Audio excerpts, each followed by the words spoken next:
Hello students, welcome to my YouTube channel. 8th class का 4th chapter हम पढ़ रहे थे और 4.1 मैंने करा दिया था। तो आज की जो क्लास है वो हमारी 4.2 के लिए है।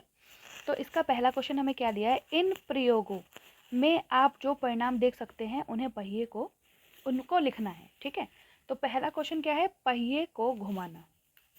जैसे कि ये पहिया है और उसमें एक सुई लगी हुई है, तो ये अगर हम पहिया घुमाते हैं तो क्या क्या परिणाम आ सकते हैं वो हमें बताने हैं। तो जैसे हमने पहिया घुमाया तो ए आएगा, ए के बाद फिर ए आएगा, तो ए की जगह पर हम सिर्फ ए ही लिखेंगे, 2 बार लिखने की ज़रूरत नहीं है। फिर हम घुमाएंगे तो डी आएगा, फिर हम घुमाएंगे तो सी आएगा, फिर हम घुमाएंगे तो बी आएगा। तो ए बी सी डी, ये 4 ही परिणाम हमें देखने को मिलेंगे। ठीक है, उसके बाद सेकंड क्या बोल रहा है, 2 सिक्कों को एक साथ उछाला गया। अब सिक्का हमारे पास होता है तो उसमें क्या होता है, एक हेड होता है और एक टेल होता है। ठीक है, तो 2 सिक्के हमारे पास, तो हमने अगर उछाला और दोनों पे ही हेड आ गया जैसे, तो हेड और हेड। एक बार उछाला, एक पे हेड आ गया, एक पे टेल आ गया। फिर उछाला, एक पे टेल आ गया, एक पे हेड आ गया। फिर उछाला, दोनों पे टेल आ गया। तो ये 4 परिणाम हमारे क्या होंगे, हमें मिलेंगे। ठीक है, 4 परिणाम हमें 2 सिक्कों को उछालने पर मिलेंगे। ये हमारा पहला क्वेश्चन था। अब हम दूसरे क्वेश्चन की ओर आगे बढ़ते हैं। क्वेश्चन नंबर 2, जब एक पासे को फेंका जाता है, पासा क्या होता है, आपने वो देखा जब हम लूडो वूडो खेलते हैं तो उसमें हमें क्या मिलता है, पासा मिलता है, जिसको हम ऐसे ऐसे करके खेलते हैं। तो उसमें क्या होता है, 1 2 3 4 5 6, 6 तक अंक छपे होते हैं। तो उन्हीं से रिलेटेड हमसे क्वेश्चन ये पूछ रहा है। तो पहला क्या पूछ रहा है, एक अभाज्य संख्या है। अभाज्य संख्या क्या होती है, जो या तो खुद के टेबल में आए या 1 के टेबल में आए। लेकिन इसमें हम 1 को काउंट नहीं करते, 1 एक अभाज्य संख्या नहीं है। 2 3 और 5 जो है हमारी अभाज्य संख्या है। तो इसका आंसर क्या हो जाएगा, 2 3 और 5। ठीक है, बी क्या है, एक अभाज्य संख्या नहीं है। अब अभाज्य संख्या क्या क्या नहीं है, 1 4 और 6, यही बच गई, तो ये अभाज्य संख्या नहीं होगी। उसके बाद दूसरा क्या पूछ रहा है, 5 से बड़ी एक संख्या।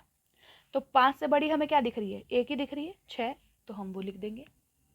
बी, 5 से बड़ी संख्या नहीं, 5 से बड़ी नहीं है यानी कि छोटी होंगी, यानी कि 1 2 3 4, ये हमारी क्या हो गई, 5 से बड़ी संख्या नहीं है जो। ठीक है, ठीक है। क्वेश्चन नंबर 3 में हमें क्या दिया है, प्रश्न ए, फर्स्ट का ए में सूचक के डी पर रुकने की प्रायिकता बताइए।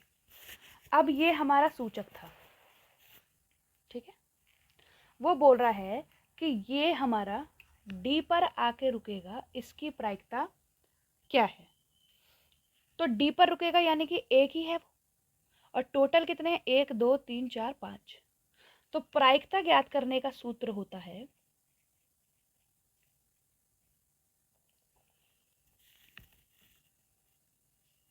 नीचे आता है कुल परिणाम। ठीक है, और ऊपर आता है अनुकूल परिणाम। तो इसकी प्रायिकता क्या होगी हमारी, कि सूचक को डी पर रुकना है, तो डी पर रुकने की क्या है, एक ही प्रायिकता होगी, मतलब एक ही चांसेस है कि डी पर रुकेगा। और टोटल कितने हैं हमारे पास, 1 2 3 4 5 हैं, तो 5 नीचे, तो 1/5 क्या हो जाएगी, इसकी प्रायिकता हो जाएगी। ठीक है, आगे बढ़ते हैं। अब कह रहा है कि एक अच्छी प्रकार से फेंटी हुई 52 ताश की एक गड्डी में से एक इक्का प्राप्त किया गया। अब जैसे 52 ताश हैं तो ये 4 में बटा रहता है। ठीक है, और इसके क्या होते हैं, 4 इक्के होते हैं।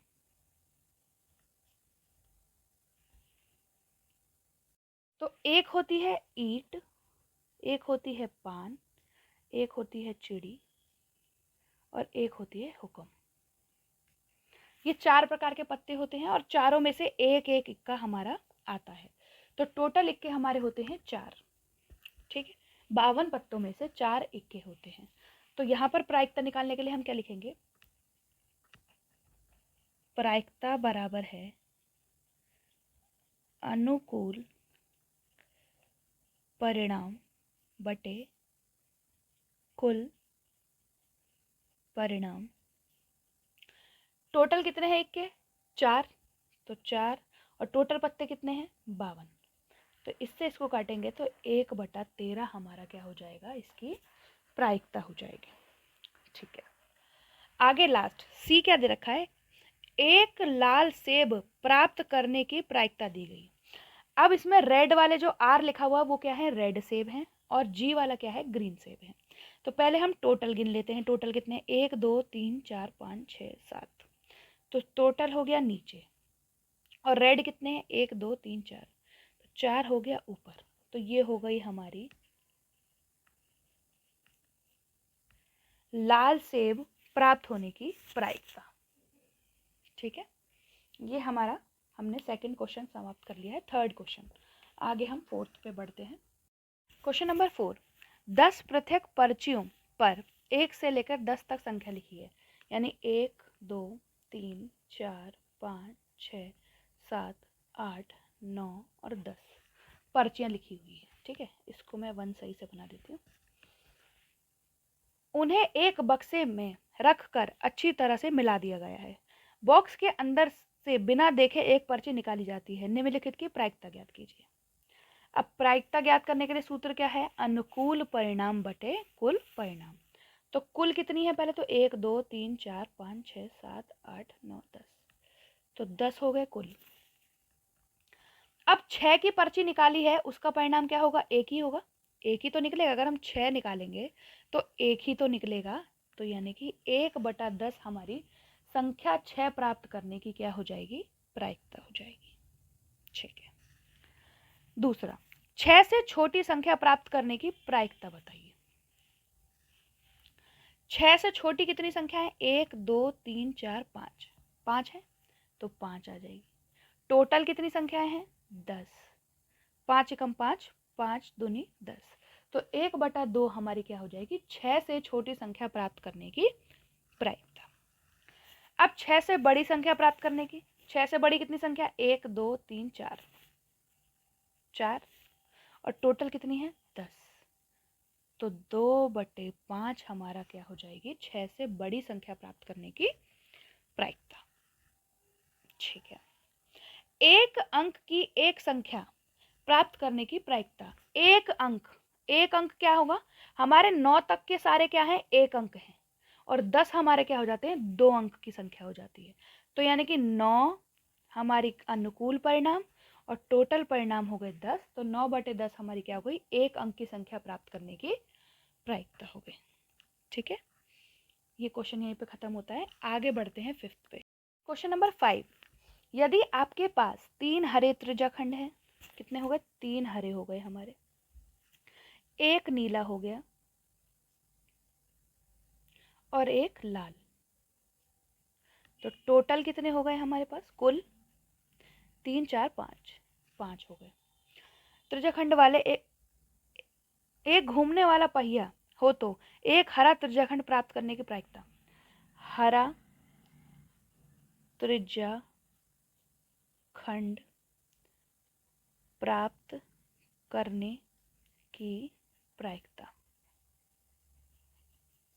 क्या हो जाएगी हमारी, हरे कितने हैं, 3, और टोटल कितने हैं, 5, तो ये हमारे क्या हो गए, हरा त्रिज्याखंड प्राप्त करने की प्रायिकता।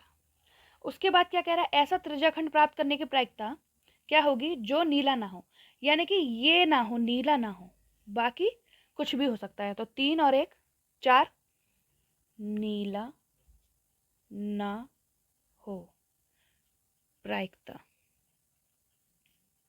तो 3 और 1 4, हरा हो सकता है, लाल भी हो सकता है, यानी कि इन दोनों को कंसीडर करेंगे, एक नीला नहीं होना चाहिए बस, तो नीले को हटा दिया, 4 हो गए, और टोटल परिणाम 5 हो गए, तो 4/5 हो गई नीला ना होने की प्रायिकता। ठीक है, आगे बढ़ते हैं। क्वेश्चन नंबर 6, प्रश्न 2 में दी हुई घटनाओं को की प्रायिकता ज्ञात कीजिए। तो जो प्रश्न हमारा 2 था, ठीक है, इसमें जो हमने निकाले हैं, जैसे ये 2 3 5 निकाले हैं, टोटल हमारे कितने थे, कुल कितने थे, 6। 1 2 3 4 5 6। ठीक है, तो टोटल हमारा क्या हो गया, 6। पहले का ए कर रहे हैं हम, और इसमें हमारी संख्या कितनी प्राप्त हुई थी हमें, 1 2 3। तो पहले का ए का हमारा आंसर क्या हो जाएगा, 3/6 यानी कि 1/2। ठीक है, बी निकालते हैं। बी में हमें क्या दिया है, एक अभाज्य संख्या नहीं होने की। तो नहीं कौन सी थी, 1 4 और 6। तो यानी कि 3 संख्याएं हो गई उसकी भी, और टोटल कितनी हो गई, 6, यानी कि 1/2 हो गई अभाज्य संख्या नहीं होने की प्रायिकता। ठीक है, अब दूसरे के आते हैं, दूसरे का ए पे। दूसरे का ए क्या है, 5 से बड़ी एक संख्या। तो एक ही संख्या थी 5 से बड़ी, तो 1, और टोटल कितने हैं, 6। तो दूसरे के ए की प्रायिकता हो गई 1/6। और बी की प्रायिकता निकालने के लिए देखते हैं, 5 से बड़ी संख्या नहीं हो। 5 से बड़ी संख्या नहीं हो कौन सी है, 1 2 3 4, ये चारों क्या है, 5 से बड़ी संख्या नहीं है। तो 4, और टोटल कितने हैं, 6। तो 2/3 हो गई 5 से बड़ी संख्या नहीं होने की प्रायिकता। ठीक है, तो ये हमारा चैप्टर नंबर 4 था, जो हमने बड़ी ही आसानी से ख़त्म कर लिया। मैं आशा करती हूँ कि आपको यह अच्छे से समझ में आया होगा। तो ऐसे ही चैनल पर बने रहें, इसको शेयर करें, लाइक करें, कमेंट करें। Thank you very much.